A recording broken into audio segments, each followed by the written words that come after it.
നമസ്കാരം, ഇൻഫോടെക്കിലേക്ക് സ്വാഗതം. ലോകത്തിലുടനീളമുള്ള അഭയാർത്ഥികളെ പാർപ്പിക്കുന്ന ധർമ്മശാലയല്ല ഭാരതമെന്ന് സുപ്രീം കോടതി. ശ്രീലങ്കൻ പൗരന്റെ ഹർജി തള്ളിക്കൊണ്ടായിരുന്നു സുപ്രീം കോടതിയുടെ വിമർശനം. Justice Dipankar Datta, justice K Vinod Chandran എന്നിവരടങ്ങിയ ബെഞ്ചാണ് ഇക്കാര്യം ചൂണ്ടിക്കാട്ടിയത്.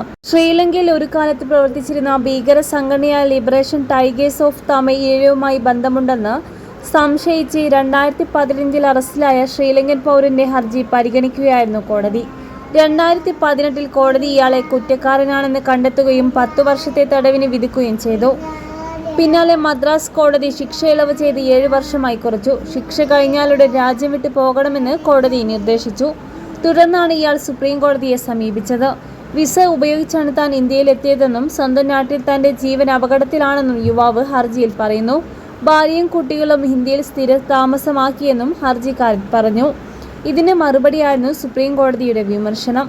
ലോകമെമ്പാടുമുള്ള അഭയാർത്ഥികളെ ഇന്ത്യ സ്വീകരിക്കണോ? എല്ലായിടത്തുമുള്ള വിദേശ പൗരന്മാരെ പാർപ്പിക്കാൻ ഇതൊരു ധർമ്മശാലയല്ലെന്ന് പറഞ്ഞ കോടതി ശ്രീലങ്കൻ പൗരനോടും കുടുംബത്തോടും മറ്റൊരു രാജ്യത്തേക്ക് മാറാൻ ആവശ്യപ്പെട്ടു.